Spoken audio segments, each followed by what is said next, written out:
हर पीर से जुमा अपने फेवरेट शो न्यूज़ आई को यूट्यूब पर देखने के लिए डॉन न्यूज़ के ऑफिशियल यूट्यूब चैनल पर आइए, उसको सब्सक्राइब कीजिए और बेल आइकन को प्रेस कीजिए।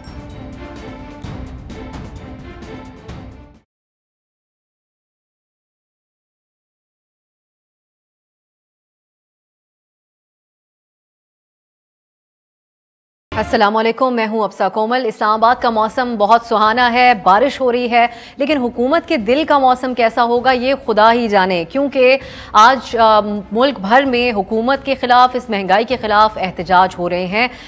एहतजाज और धरने से पजीराई हासिल करने वाली ये तहरीक इंसाफ की हुकूमत है, जिसको आज अपने दौरे हुकूमत में अक्रॉस द बोर्ड सबसे बड़े मुल्क के एहतजाज का सामना है।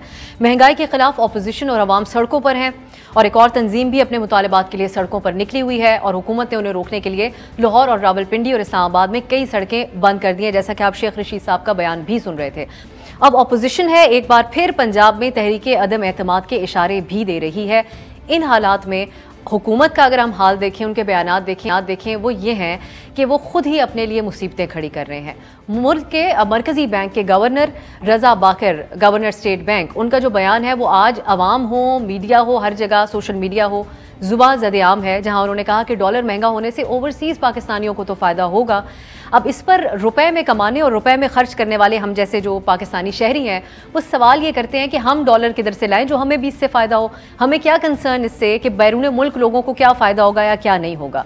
हुकूमत जिस मुआशी माहिर को, IMF के नुमाइंदे को मिस्र से लेकर आई, एक तरफ उनका ये मज़ाहिका खेज़ बयान है तो दूसरी तरफ वज़ीर ख़ारजा का बयान भी बहुत गर्दिश कर रहा है। शाह महमूद कुरैशी साहब कहते हैं कि जो हमारे मुआशी माहिरीन हैं वो अफ़गानिस्तान में तालिबान हुकूमत की भी मदद करेंगे मईशत के हवाले से। इस सबसे बढ़कर एक और मामला भी है। हुकूमत और हुकूमती तर्जुमान जो कि सब कुछ छोड़ छाड़ कर एक सहाफ़ी की तनकीदी और तंज़िया आर्टिकल को लेकर बैठ चुके हैं। वज़ीर आज़म के मुआवने ख़ुसूसी शहबाज गिल ने कल मीडिया टॉक की, आप सब ने सुनी, हमने भी प्रोग्राम्स का भी हिस्सा बनी वो बातचीत। उन्होंने बड़े ज़ाती हमले किए। इसके अलावा हम सोशल मीडिया पर ट्रेंड्स भी उन सहाफ़ी के ख़िलाफ़ देख रहे हैं। और सबसे बढ़कर जिस पे सवाल है वो ये है कि मज़हब कार्ड का इस्तेमाल भी करने से गुरेज नहीं किया गया हुकूमत की तरफ से, और उनकी हुब्बुल वतनी के ऊपर भी सवाल उठाया गया एक मौके पर। अब सवाल ये है कि हर तरह के अंदरूनी और बैरूनी मुश्किलात और चैलेंजेस का सामना जिस हुकूमत को है, उनकी अपनी तरजीहात आखिर हैं क्या? इन तमाम इशूज़ के ऊपर प्रोग्राम में आज बात होगी और हमारे साथ मायाना याकार होंगे। इससे पहले एक ब्रेक लेते हैं, ब्रेक के बाद बाकायदा आगाज होगा प्रोग्राम का।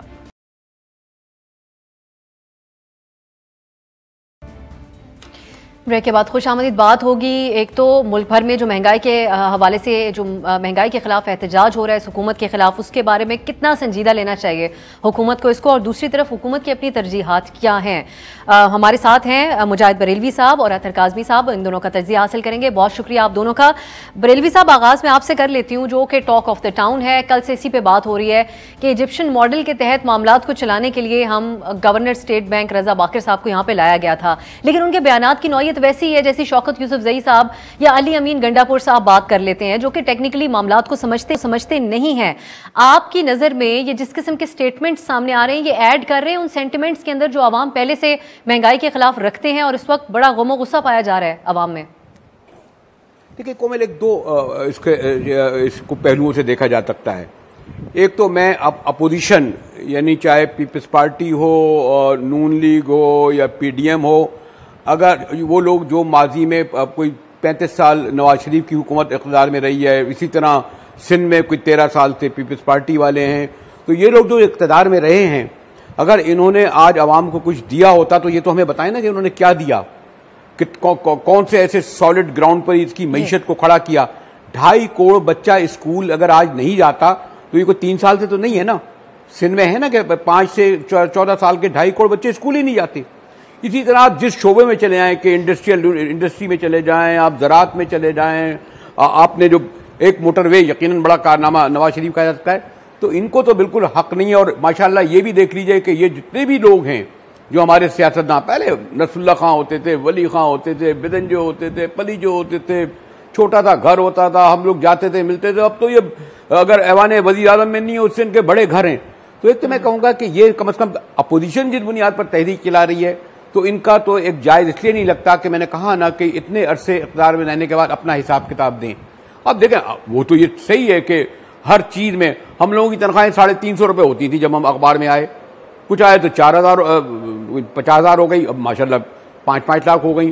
तो उस वक्त उसी हिसाब से, लेकिन अगर 400 रुपये तनख्वाह थी तो तक चीजें भी उतनी सस्ती थी। अब आज जब हमारी तनख्वाह अगर 4 लाख हुई है तो बहरहाल चीजें भी बढ़ी हैं। ये तो एक पहलू बता। हाँ, हम जरूर इमरान खान से ये पूछने का और पीटीआई के क़यादत से पूछने का हक रखते हैं कि वो जो आप तब्दीली के वादे लेकर आए थे, आपने क्यों पहले जब आपने इस पर होमवर्क नहीं किया था? ये जो आपने एक ब्राइट लोगों को पहलू दिखाया कि तमाम करप्शन की वजह से हो रहा था। मैं तो समझता हूँ करप्शन पाकिस्तान में इशू ही नहीं है कोमल, क्योंकि बदकिस्मती से वो जो एक आम आदमी जो पासपोर्ट बनाने वाला या शनाख्ती कार्ड बनाने से लेकर जहां भी चले हैं, आम आदमी भी उतनी करप्ट है। ये नहीं है सिर्फ सरमाएदारों, सनतकारों, शरीफों और जरदारियों जिन जिनके नाम ले रहे हैं इन्होंने नहीं कराए। बदकिस्मती से करप्शन एक इशू नहीं है। इस बुनियाद पर खान साहब को बाद में ख्याल है कि इस बुनियाद पर लोग किसी को रिजेक्ट या कबूल नहीं करते। और खान साहब भी इख्तियार में बाद में उन्हीं लोगों को लेकर आए इलेक्टेबल। याद नहीं है आपको जब 172 इन्हें एमएनए पूरे करने थे तो उसने एक एमएनए के लिए जो बलूचिस्तान का था 46 करोड़ रुपए रातों रात निकाल के दिए कि ये करप्शन नहीं थी जी। तो हाँ, लेकिन हम जैसे लोग जिनकी तनख्वाहों में अब आप देखिए कि 4.5% इजाफा हुआ है, जो सबसे ज्यादा कंस्ट्रक्शन में वर्कर है हमारे बहुत बड़ी तादाद में, और आपने महंगाई बढ़ा दी है 9.5%। तो आप खुद समझ लें कि एक आम आदमी जिसकी तनख्वाहों में अगर 4.5% इजाफा हुआ है, महंगाई में इतना इजाफा हुआ है, तो किस तरह इस महंगाई के तले पिस रहा होगा। हाँ, ये जरूर है कि अपोजिशन जो है अवाम को इस बुनियाद पर सड़कों पर लेके आ जाए। कोमल, बिल्कुल सही। ये जो ऑपोजिशन के ऊपर आप सवाल कर रहे हैं, मैं इसके ऊपर तफसीली तौर पे प्रोग्राम में आगे जाऊंगी। मुझे मुबशिर जैदी साहब ने भी इसी दौरान ज्वाइन कर लिया, उनको भी वेली। अतर साहब, मैं आपकी तरफ आऊंगी। यकीनन जो माजी का हवाला दे के बरेलवी साहब बात कर रहे हैं, ऑपोजिशन किस हद तक किस बुनियाद के ऊपर एहतजाज या टफ टाइम दे सकेगी, इसके ऊपर हम आएंगे। लेकिन ये जो गवर्नर स्टेट बैंक की बात है, मैं ये जानना चाहती हूँ कि बहुत फोकस है हुकूमत का ओवरसीज़ पाकिस्तानियों के ऊपर। आप भी गालिबन बरतानिया में मुकीम रहते हैं और जो दूसरे ममालिक में पाकिस्तानी लोग रहते हैं ओवरसीज़ पाकिस्तानी, बड़ी सहूलतों से मुज़य्यन उनकी ज़िंदगी होती है। तो ये हुकूमत क्यों समझती है कि इन्होंने सिर्फ उन्हीं को केटर करना है? उन करोड़ों पाकिस्तानी अवाम जो मुश्किलात का शिकार हैं उनको मद्देनज़र रख के बयान भी तो दिया जा सकता था। सियाको सबाक एक तरफ है, अगर अवामी सेंटिमेंट्स के मुताबिक आपने कैसा पाया इस बयान को जो गवर्नर स्टेट बैंक साहब का है? देखिए, पीटीआई की तरफ से कोई ये पहली दफा इस एडमिनिस्ट्रेशन के किसी अहम रुकन की जानिब से कोई ऐसा बयान नहीं आया जिसकी बाद में ये वजाहतें देते फिरते हैं। अब इस बयान के हवाले से भी ये कहेंगे कि जी उनको आउट ऑफ कॉन्टेक्स्ट या सियाको सबाक से हट के उनके बयान को कोट किया गया। लेकिन यहाँ पे मेन इशू ये है कि इनको इतनी मीडिया इंटरेक्शन की जरूरत क्या है? जो आपके बैंक के गवर्नर हैं, वो क्या जरूरत है कि 15 सहाफियों को सामने बिठा के वो इस तरह का लॉजिक पेश करें? बाकी ओवरसीज पाकिस्तानियों के हवाले से जो उन्होंने साइंस पेश की है गवर्नर साहब ने, टू बी ऑनेस्ट वो मुझे भी समझ नहीं आई है। मे भी उसका कोई सियाको सबाक हो, मे भी वो कोई बेहतर तरीके से उसको एक्सप्लेन कर सकें। लेकिन मसला ये है कि ओवरसीज पाकिस्तानियों से तो उन्होंने हुकूमत नहीं चलानी। मैं अगर इस वक्त बरतानिया में हूं तो मैं आधा वक्त पाकिस्तान में होता हूं। मेरा वहां पे जो भी रोजगार के सिलसिला है या घर का खर्चा है, बिल्स हैं, तो उससे उसी तरह मुतासिर होते हैं। अब पाकिस्तान की आवाम कोई बाहर के मुल्क में तो कमा नहीं रही कि उससे एकदम से कंपैरिजन शुरू कर दिया जाता है। कोई भी चीज हो, कोई भी इनका मिनिस्टर हो, तो इस तरह की बहुत सारी चीजें हम देखते हैं कि इनकी एक गैर संजीदगी नजर आती है। देखिए, मसाइल हल ना करें, इतनी जल्दी मसाइल हल नहीं होते। बरेलवी साहब ने बिल्कुल वजह तौर पे फरमाया कि 70 साल से यहाँ पे जो कुछ हो रहा है वो हमारे सामने है। लेकिन एक संजीदगी नजर आना ना एडमिनिस्ट्रेशन में वो बहुत जरूरी होती है। कभी कोई वजीर बूट लेके पहुंच जाता है प्रोग्राम के अंदर, कभी कोई वजीर हैवी बाइक के ऊपर जा रहा होता है, पीछे उसका एस्कॉर्ट आ रहे होते हैं, गवर्नर साहब का कुत्ता गाड़ी में जा रहा होता है। ये ऐसी चीजें हैं, ये अवाम के जख्मों पे नमक मलने के मुतरादिफ है। तो थोड़ी सी हम संजीदगी का इनसे एक्सपेक्ट करते हैं, बाकी कुछ नहीं एक्सपेक्ट करते। कम से कम संजीदगी तो दिखाए ना इनके एडमिनिस्ट्रेशन के लोग। तो खान साहब को भी इस बारे में सोचना चाहिए। मुबशिर साहब, अब ये एक हकीकत भी है और ये शायद इससे आप लोग इत्तेफाक भी करें कि ये पहली हुकूमत नजर आती है जिसके खिलाफ जो सेंटिमेंट अवाम का है ये ऑर्गेनिक सेंटिमेंट है। इससे पहले हुकूमतों के लिए मुश्किलात किस तरीके से बनती थी वो कुछ वक्त लगता था, उसमें वहां तक बात आती थी। इस ऑपोजिशन ने अभी तक कोई टफ टाइम नहीं दिया, ऐवान के अंदर या ऐवान से बाहर कोशिश करके उन लोगों ने देख ली। मुजाहिद साहब कहते हैं कि ये किस बुनियाद पर ऑपोजिशन निकल रही है? तो क्या वाकई हुकूमत को इनको कम अज कम ऑपोजिशन के एहतजाज को संजीदा लेने की जरूरत नहीं है, खुद अपने तय अपने मामला ठीक करें? देखिए अफसा, एक तो ये देखिएगा कि एक गैप है, एक वैक्यूम है, अवाम वैसे बाहर आ ही नहीं रहे। तो जाहिर है उनको मोबिलाइज करने के लिए किसी को तो बाहर आना है, और इसमें मेरे ख्याल में अपोजिशन ने ये मौका गनीमत जाना है और वो बाहर आए हैं। जहाँ तक ये बात है कि अपोजिशन माजी में सिर्फ अपने मामलात को देखती रही है और लोगों की मुश्किलात के ऊपर उसकी तवज्जो नहीं गई, बिल्कुल ठीक बात है। मगर इस वक्त क्योंकि एक वैक्यूम था और अपोजिशन का कोई प्लान नहीं था, लेकिन जिस तरह से अब मईशत नीचे की तरफ जा रही है और महंगाई ऊपर जा रही है, आज भी जो फिगर्स आए हैं फेडरल ब्यूरो ऑफ स्टैटिस्टिक्स के, उसके अंदर लिखा हुआ है कि कम आमदनी वाले तबके के लिए महंगाई सबसे ज़्यादा हुई है, जो कि तकरीबन 15.72% है। इसका मतलब है कि बहुत ज़्यादा आवाम जो है मुतासर हो रही है, क्योंकि आपकी 40% से ज़ायद जो लोग हैं वो गुर्बत के ऑलरेडी नीचे हैं। जब कम आमदनी वाले भी उसके नीचे आ जाएंगे तो आप समझ लें कि 60% आपकी पॉपुलेशन जो है वो वल्नरेबल है। और चीज़ें हैं कि महंगी होती जा रही हैं, लोग बाहर आने को इसलिए बेचारे तैयार नहीं हैं कि वो किसके ऊपर भरोसा करें। उस opposition tried and tested politicians के ऊपर जो पहले भी आए और बड़े बड़े दावे करके आए मगर उन्होंने डिलीवर नहीं किया, या इस तब्दीली के ऊपर जिसने उनको सब्ज बाग दिखाए और इन दी एंड ये पिछले वालों से भी बुरे साबित हुए। तो मेरे ख्याल में अवाम के लिए तो बेचारों के लिए ना वो उधर देख सकते हैं, ना वो इनसे कोई रिलीफ एक्सपेक्ट कर रहे हैं। तो या तो वो खुद से बाहर निकले, वो मुमकिन नहीं, आपको पता है हमारे मुल्क में।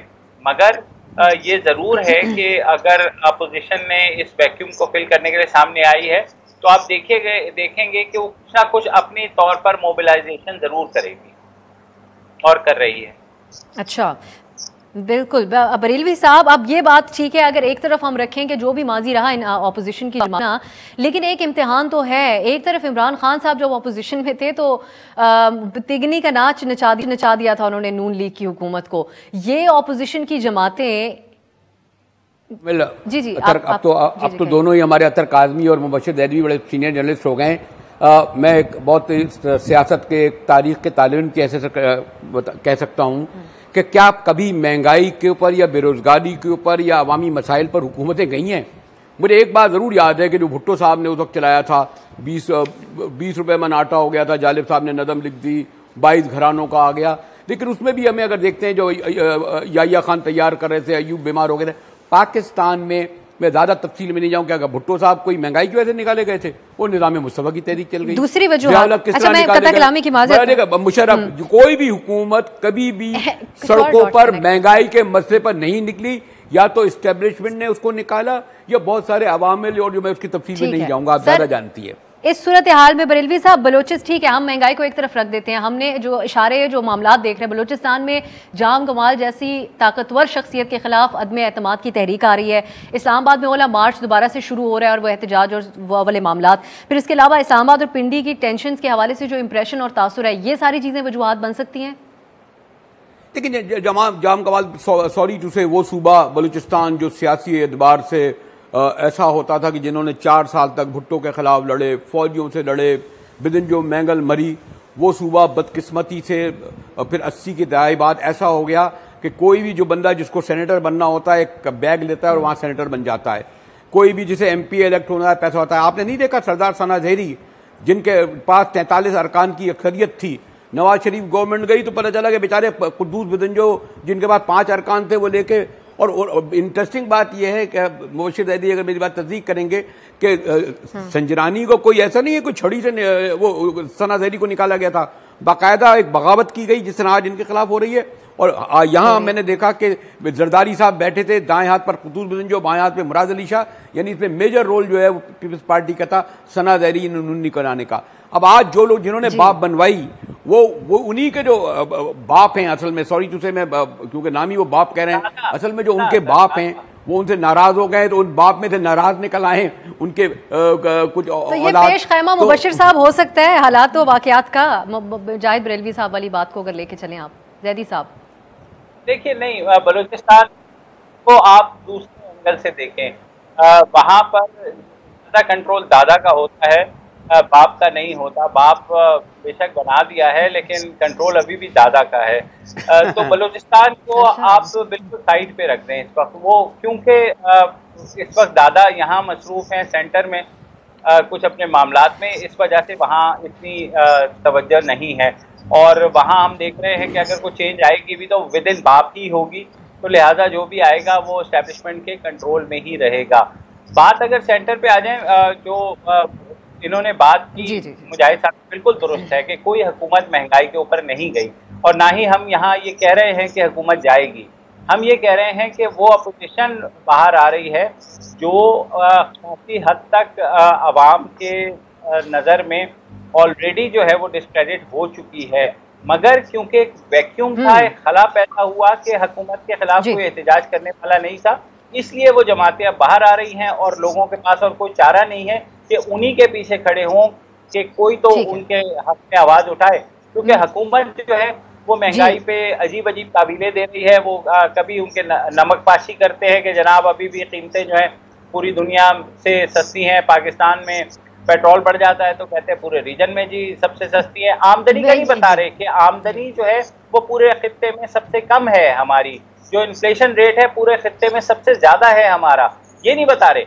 लेकिन बस वो आ जाते हैं, आपको पता है आजकल सोशल मीडिया का दौर है, उनके ट्रोल्स जो है वो आ जाते हैं कि ये देखें जी अमेरिका में देखें, और कोई वहां पे एक इंसाफी खड़ा हो जाता है जर्मनी में कि जी देखें जर्मनी में महंगा हो रहा है। से पूछते हैं कि भाई जर्मनी में जो वो तो पूरी कैंपेन चली है जी, पूरी दुनिया के मुकाबले हुए, मवाजने हुए, जमीन आसमान का फर्क है। बिल्कुल ऐसे ही। मैं अतर साहब आपकी तरफ ऑपोजिशन का मामला लेके आती हूँ। ऑपोजिशन को किस अंदाज में ऑपोजिशन एक ऐसी हुकूमत के खिलाफ करनी होगी जिसमें प्राइम मिनिस्टर इमरान खान साहब ने तमाम हरबे आजमा लिए, यहाँ पे पॉपुलर बयानात हों, यहाँ पर जनरलाइज करके सबको चोर चोर कहना हो, या उसके बाद हुकूमत में आने के बाद भी हुकूमती मशीनरी ठीक ठाक तरीके से इस्तेमाल। कोई मीडिया ने अभी तक टफ टाइम नहीं दिया PTI की हुकूमत को, लेकिन ये ऑपोजिशन को क्या इमरान खान स्टाइल की ऑपोजिशन करना होगी कि जो कि हम आजमूदा फार्मूला देख चुके हैं इससे पहले, क्या वो चलेगा दोबारा, या फिर फैक्ट्स को सामने रखते अपनी माजी की गलतियों को कबूल करते हुए कोई मुख्तलिफ अंदाज अपनाना होगा? देखिए, इमरान खान की खुशकिस्मती जो है ना, वो सबसे बड़ी उनकी खुशकिस्मती ये ऑपोजिशन है।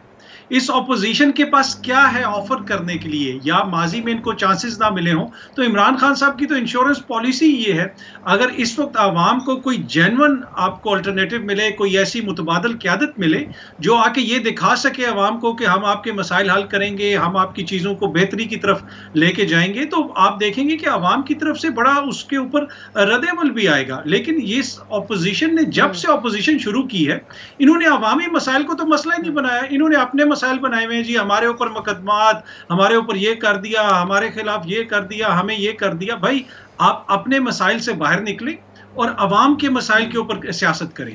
जब तक आप अवाम के मसाइल के ऊपर सियासत नहीं करेंगे तब तक अवाम की तरफ से आपको वो सपोर्ट नहीं मिलेगी। दूसरी बात ये है कि बड़ी इंतहाई जो है ना एहतराम के साथ मैं ये अर्ज करना चाहूँगा कि चाहे बिलावल साहब हों या मरियम बीबी हों, क्या कोई बाशऊर शख्स पाकिस्तान का उनको वज़ीर-ए-आज़म मानने के लिए तैयार हो सकता है? जिंदगी में उन्होंने 1 रुपया भी खुद कमाया नहीं, उनकी कंट्रीब्यूशन क्या है? अब मैं क्यों उनको वोट दूं? मेरी इतनी उम्र नहीं है, 18 साल से मैं खुद कमा के खा रहा हूं, मैं दुनिया के धक्के भी खा रहा हूं। और पाकिस्तान में बच्चा 20 साल का होता है खुद कमाना शुरू कर देता है, गरीबों के बच्चे तो उससे भी पहले कमाना शुरू कर देते हैं। वो क्यों एक ऐसे शख्स को अपना लीडर मानेंगे जिसने जिंदगी में कुछ किया नहीं है, कोई कंट्रीब्यूशन नहीं है, सिर्फ ये है कि वो एक सियासी खानदान में पैदा हो गए। ये वो चीजें हैं जिसका फायदा इमरान खान उठा रहा है। ये समझने की जरूरत है कि चाहे वो आप मीडिया पे जो मर्जी बात करते रहें, जिस तरह मर्जी इसके खिलाफ, लेकिन जब तक मुतबादल सियासी क़यादत कोई सही चीज अवाम के आगे नहीं रखेगी जो अवाम के साथ क्लिक करेगी, जिसको अवाम समझेगी कि हाँ ये बात है, ये इसमें कोई बेहतरी आ सकती है, तो जब तक ये नहीं होगा, ये ऑपोजिशन जो मर्जी कहती रहे 73 का आईन और ये और वो, कोई भी अब इन चीजों के ऊपर जो है ना वोट देने के लिए तैयार नहीं। जी जी बरेलवी साहब, ये अब जब ये एक ट्रेलर देख लिया अवाम ने कि हर तरह की बेहतरीन बात करके, आप लोगों ने भी आगाज़ में बात की कि जो तब्दीली के दावे किए गए थे बुनियादी तौर पे वो पूरा नहीं हो रहा, तो हर्ट तो है अवाम भी, तो कहीं ये ट्रिक्स एंड ट्रिक्स ऑपोजिशन के चल नहीं सकते जो हमारे यहाँ आमतौर पर अमूमी तरीक़ाकार रहते हैं? इन शॉर्ट में ये कहना चाहूँगी कि जो महंगाई और सिविल मिलिट्री ताल्लुकात के ऊपर चहमगोइयाँ और बातें हैं, इस सारी सूरत हाल को ऑपोजिशन आपकी नज़र में कैसे इस्तेमाल करेगी? अपने हक में वोट बैंक को मजबूत बनाने के लिए, या मुख्तदर हल्कों के हिसाब से करेंगे अब अपने एहतजाज और उन सबको मद्देनजर रख के करेंगे? देखें, एक तो थोड़ा सा हम एहतियात बरतते हैं, गार्डेड वर्ड्स इस्तेमाल करते हैं। इमरान खान का सबके सामने धरना है, एक पॉपुलर धरना था, किस तरह वो घर गए, अगर वो वाकई जेन्युइन मूवमेंट होती तो वो तो इनको उतार के चली जाती और चले भी जाते। तो बदकिस्मती से पाकिस्तान में, जैसे मैंने फिर कहूँगा, इश्यूज पर की बुनियाद पर हुकूमतें तब्दील नहीं होती, इश्यूज की बुनियाद पर लोग इख्तियार में नहीं आते, इश्यूज की बुनियाद पर लोग नहीं निकाले जाते। ये मैलाती साजिशें होती हैं जो लेके आती हैं, और उसमें बेचारे लोगों के जो आप जो वोट इलेक्शन के वक्त देखते हैं वो कैसे मैनिपुलेट होते हैं, वो भी हम सबको इल्म है। और ख़ास तौर अपोजिशन के बारे में हम इसलिए कह रहे हैं कि लोग ये पूछेंगे ना कि इन शरीफों या जारियों या जो लोग मौलाना फजल रहमान से, भाई मौलाना तो 40 साल तक खैबर पख्तूनख्वा में जो है वो हुकूमत करते रहे और शरीक इक़्तिदार रहे, इन्होंने अपने दौर में क्या करा? इदारो शमात देख लीजिए ना उस ज़माने के, कौन से इनके ज़माने में गुर्बत ख़त्म हुई, कौन से ज़माने में सेहत और तालीम बेहतर हुई। तो इन लोगों को इसीलिए जो एक पॉपुलर सपोर्ट आवाम की इसलिए हासिल नहीं हो रही कि ये आजमाए हुए चेहरे हैं, ये बार बार पावर में आए हैं। इमरान खान अब इमरान खान पहली बार आए थे, अब जो कुछ उन्होंने अब काट रहे हैं इस दौरान वही अब बोएंगे, अब इलेक्शन में इन्हें फेस करना पड़ेगा जब आएंगे साल भर बाद इलेक्शन 2023 में। कोमल सही, बिल्कुल सही। एक ब्रेक की तरफ जाएंगे। आप कहते हैं कि ये इश्यूज अवाम में असल इश्यूज की वजह से नहीं बाहर आती है, हुकूमतें नहीं गिरती हैं, लेकिन हम एक ब्रेक की तरफ जाएंगे, वापस आएंगे तो एक नॉन इशू के बारे में बात करेंगे जिसको हुकूमत ने बहुत बड़ा इशू बना दिया है। वो आसमा शाही साहिबा का आर्टिकल है, उसके बारे में बात करेंगे एक ब्रेक के बाद।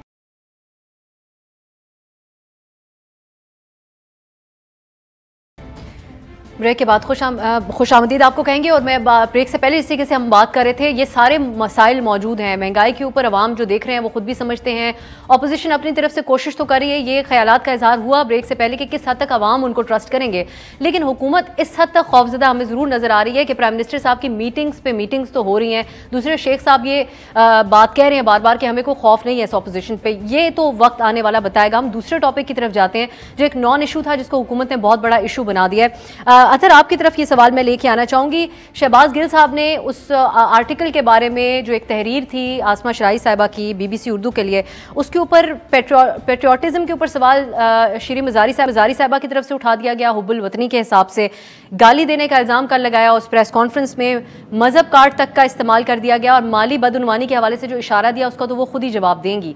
मैं आपसे ये जानना चाहती हूँ कि क्या इस आर्टिकल के ऊपर, इस तहरीर के ऊपर रिएक्ट करके हुकूमत ने खुद फर्स्ट लेडी को इस मामले के अंदर एक बहस के अंदर शामिल नहीं कर दिया, जो कि एक सियासी तौर पे एक्टिव शख्सियत नहीं है, मेन स्ट्रीम में नहीं आती हैं सामने?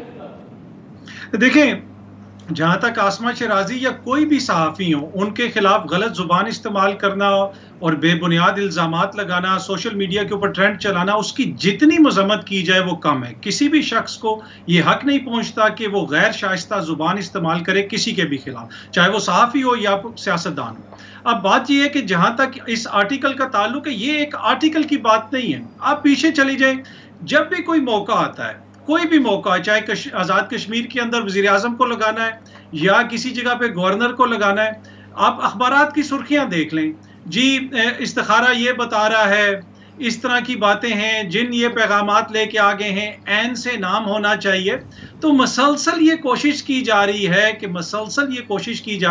कि खातून अव्वल को खुदा न खास्ता कोई जादूगरनी साबित करना है। भाई ये कहाँ की सहाफत है?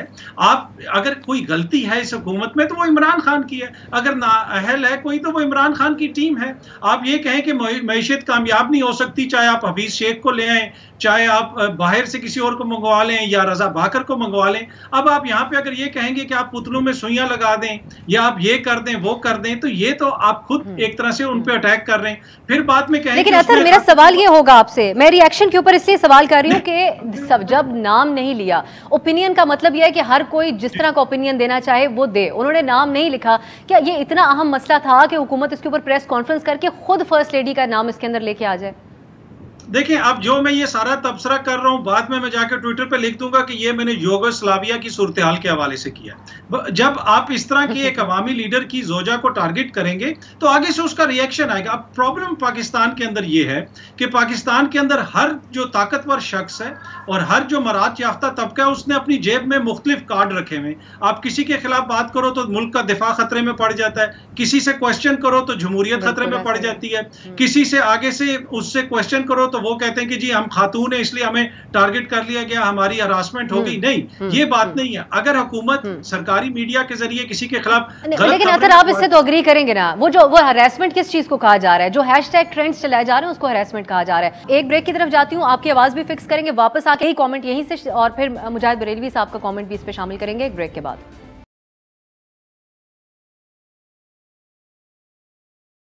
ब्रेक के बाद खुशामदीद मुजाहिद बरेलवी साहब, ये जो बात ब्रेक से पहले हो रही थी, आपका कमेंट इस पे, ये हम आपने बहुत सारे अदवार कवर किए हुए हैं, कहीं सहारा लिया जाता है तंजिया तहरीर का, कहीं पोइट्री करके शेर व शायरी से अपना पैगाम पहुंचाने की कोशिश की जाती है। अब यहाँ पे अगर एक किस्म की कयासराइयाँ हो रही हैं तो हुकूमत ने आकर उसको वाजे नहीं कर दिया कि किसके बारे में हो रही है। दूसरा ये कि ये एतराफ़ भी कर गए कल शहबाज गिल साहब कि एक दिन में साफ़ी और मरीम नवाज या किसी सियासी लोगों के दरमियान 53 दफ़ा बात होती थी। ये एतराफ़ कर लिया उन्होंने कि फ़ोन रिकॉर्ड किए जाते हैं साफ़ियों और सियासतदानों के। देखिए, एक तो मेरे दोस्त अतर कादमी ने बड़ी खूबसूरती से एक बात रख दी और उन्होंने इसकी बात हिमायत करते हुए कि किसी भी सहाफ़ी हो, कोई भी सियासतदान हो, लेकिन बदकिस्मती से हमने मीडिया ने ये समझ लिया है कि हम हर एक के तो गरेबानों में हाथ डाल दें और इनके करीब से कोई छू के भी नहीं जाए। आज मीडिया का क्या इशू है? पता चला कि तमाम यूनियन तमाम क्लब मिल के बयान दे रहे हैं, एहतजाज कर रहे हैं। ये मैं मीडिया बिल के बारे में भी कहता हूँ, वो जी मीडिया बिल आ जाएगा। अरे भाई, इस वक्त मीडिया में 5000 लोग नौकरियों से निकाले गए हैं, चैनलों में 6-6 माह 8-8 माह तनख्वाहें नहीं मिल रही हैं। 10 लोगों को मैं जानता हूं जो बेचारों जिनकी जानें चली गई हैं। क्या हाल है इस वक्त मीडिया का? ये इशू नहीं है। एक वो खातून ने, इन लोगों को जितने भी इनके जलसे जुलूस नारे देख लें, आजादी तहफ़्फ़ुज़ मुलाज़मत के लिए इनका कोई है? इस वक्त जो मीडिया में माशी बदहाली तबाही बर्बादी आई, इस वक्त आप लोग जो है, आपने जो है एक शख्सी एक खातून के साथ हो गया, पता नहीं, यही बड़ा इशू है सर। एक बात कह दूं मैं, नॉन इश्यूज को हम लोग नॉन इश्यूज को जो है इश्यूज बनाने की कोशिश करते हैं और तमाम ये छा जाता है। इस वक्त सबसे बड़ा मसला ये, sorry to cut you off Barelvi साहब, मेरा ही सवाल आपसे ही है सर। ये सिर्फ इतना मामला नहीं है सर। 2-3 दिन एक प्रॉपर ट्विटर के ऊपर एक ट्रेंड चलाया गया जिसमें हर तरह की बातें की गई और बड़ी हद तक आमेज बातें थी। फिर पहले आके पेट्रियोटिज्म के ऊपर सवाल उठाया गया, फिर उसके बाद आके कल मजहबी कार्ड तक प्ले किया गया। तो मेरा सवाल आपसे ये कि पूरी हुकूमती मशीनरी एक ऐसी चीज जो कि फिक्शन नजर आती है, लोगों को पता भी नहीं था बात किसके बारे में हो रही है, जादू टोना क्या बात हो रही है, उससे कनेक्ट कर देती है। तो ये इतना बड़ा नॉन इशू बनाने पे हुकूमत के लिए कोई पैगाम होगा आपका? मैंने एक तो अब ये बताइए, जिन साहब को मैं जानता भी नहीं हूँ, कौन सा इनके तर्जुमान आ गए, इनका तो नाम भी मुझे लेना अच्छा नहीं लगता। यानी इस तरफ जो जिस तरीके से इनके हुकूमती तर्जुमान की जहालत चटक रही होती है स्क्रीनों पर, उस पर तो गुफ्तगू भी नहीं करनी चाहिए या इनको कोई संजीदगी से लेना चाहिए। जो तहरीक इंसाफ का सोशल मीडिया है, अब जवाब में मैं इनको संजीदगी से लेने लगूं? मैं तो जितना गैर संजीदगी से और इसकी मजम्मत समझता हूं, उतना ही ये जो हमें इसमें उलझाया जा रहा है, इशूज से हटाया जा रहा है। ये इशू नहीं है मेरा। मैं तो इनका नाम भी नहीं लेना चाहता। ये गिल साहब है, कौन साहब है, रोज सुबह से बैठ के शुरू हो जाते हैं ये लोग। अब गंडापुर को देखिए, मैं किसका नाम लूं, मुझे अच्छा भी नहीं लग रहा है इन लोगों का नाम लेते हुए कि हम इनके बयानियों पर बोले रहे। इसी तरह सोशल मीडिया ने मेरे ख्याल में जितना नुकसान आप पहुंचा रहा है ना, पहले लोग हम रूबरू बात करते थे, सामने बात करते थे, आप मुझे हम मुकालमा करते थे, पब्लिक में करते थे, स्क्रीनों पे करते थे, अखबारों में करते थे, और हमें तो नहीं पता क्या हो रहा है। तो इसलिए मैं आपसे मैं कह रहा था नॉन इश्यूज है मेरे लिए ये एक खातून के ऊपर जो इतना बड़ा आप लोग हमने आसमान खड़ा करा हुआ है। जैदी साहब, ये जो बरेलवी साहब कह रहे हैं उन तर्जुमान का नाम भी नहीं जानते, लेकिन हकीकत यही है कि वो प्राइम मिनिस्टर साहब के तर्जुमान हैं और जो बातें उन्होंने की हैं वो हुकूमत के बिहाफ पे इल्जामात उन्होंने लगाए। माली बदउनवानियत का वो खुद जवाब देंगे, लेकिन मजहब कार्ड एक बहुत संजीदा इल्जाम है इस मुल्क के अंदर। आप पूरे मामले को कैसे देखते हैं? देखिए, मुझे सिर्फ और सिर्फ मसला ये है कि ठीक है, उन्होंने अगर लिखा, मुझे भी उस पर एतराज था, आप दलील से उसका जवाब दे दें। आप पूरी हुकूमती मशीनरी, मतलब वो मिनिस्टर आ रहे हैं जिनके अपने जो है वो वजारत में दिखाने के लिए कुछ नहीं है, मगर वो आके आसमा शिराजी के ऊपर इल्ज़ाम लगा रहे हैं कि जनाब ये आप फला है, आप नून लीग में क्यों नहीं चली जाती हैं और ये ऐसा।